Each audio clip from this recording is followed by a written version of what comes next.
Chapter 2. The Hall of Vital Records, the HVR. The Hall of Vital Records acts as the collective memory of the people as well as its energy reserves. It holds all information on all civilians, such as finances, taxes, and personal records, etc.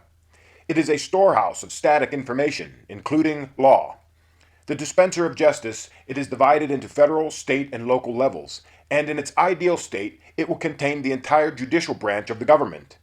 It consists of many fortified structures similar to banks. In fact, many will be converted banks of the old world after their dismantlement. Some will be home to the courthouses and or local militia barracks. This phenomenon happens today. Many times the police station is built close to the courthouse. Then the banker builds next to the police station. Thus, the natural evolution is the HVR facility. The ideal structure is a fortified courthouse, home to the local militia, and storehouse of the local reserves and populous finances in its center. A place of safety and justice, owned and controlled by the people. There are few safer places to keep all populous records and resources. A. The structure of the HVR. Number 1. The Populous Commonwealth. The Populous Commonwealth is a pool of all collected money from taxes, populous facility overages, and the savings of the people. The money from taxes is put into distinct uses. The overages from populous programs and facilities is divided equally among the people of that level, local, state, or federal, and deposited into their account in the Commonwealth. This savings of the people and their profits from the system can then be lent as no-interest loans. Usury is made illegal in the individualistic society, as well as privatized banking. The reason is because combined they are simply an exponential power-generating machine turning the people's work energy into the privatized fortunes of others. See diagrams on page 13. They exist only because people give them money.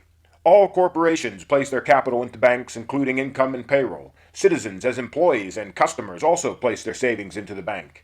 Thus, with this massive influx of funds, the bank increasingly gains in loaning power by fractional reserve, which requires the bank to only have a percentage, such as 10%, of the amount it loans in actual funds available. The bank actually never pays out any significant amount. 1. When the bank is required to pay employees X for their paycheck, many of these people place a large portion of that amount right back into the bank as their personal checking or savings. Thus, the bank has little net loss to its loaning power. 2. The bank supposedly makes money off of its investments into corporations. When this money is given to the corporation, it goes right back into the bank.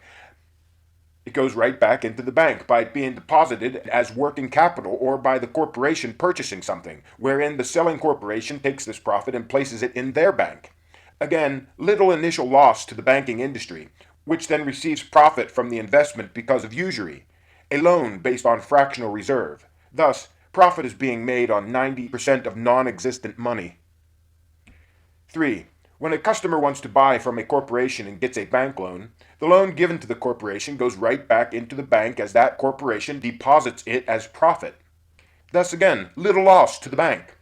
The bank then profits by usury on the loan to the customer, another hollow fractional reserve-based loan, often at absurd degrees. Thus, the bank is the only one in the loop who profits, and that profit is on 90% non-existent funds. The employees, who are also the customers, buying the products which they created, give hard work energy on both ends. The corporations are an intrinsic part of the banking system with a symbiotic relationship, and at times are the creators of the bank to initiate this cycle, such as GMAC, General Motors Acceptance Corporation, a subsidiary of GM. If independent, it would be the 8th largest U.S. bank. Ford Motor Credit would be the 10th largest U.S. bank. Viewed in this light, generalized, the people are working to create a product and then paying a middleman to have the product which they created. It is a pointless stumbling block. Exploitation of man to the scandalous profit of the few by demanding more work energy than that which was given. And furthermore, that which was given, upon which they make their demand, was only 10% real. Therefore, they demand repayment on 90% of nothing. To present a clearer idea on this pointless waste created by usury, 1. 211 billion and growing of U.S. tax money goes towards just interest on the national debt every year. 2. The national average mortgage payment is about $1,600 per month, with roughly 22 million U.S. mortgages, now possibly 44 million, at 6% interest over 22.5 years. The average of 30-year and 15-year mortgages, totaling $35.2 billion per year, of which 42% is purely interest, the average interest of 30-year and 15-year mortgages. This equals over $14.8 billion per month in interest alone for just the mortgage industry.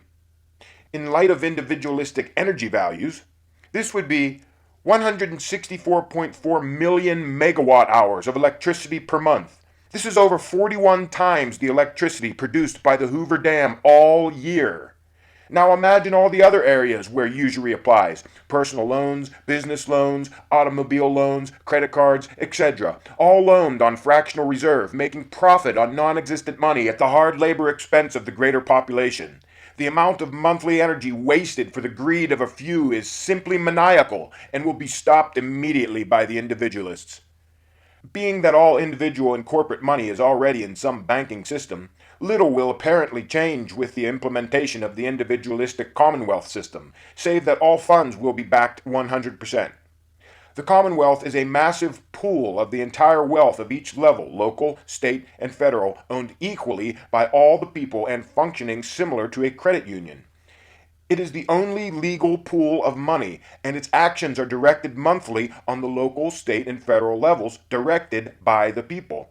It charges no money to hold money and pays no interest. Its operating costs are paid by specifically allocated tax dollars, which are also a part of the pool.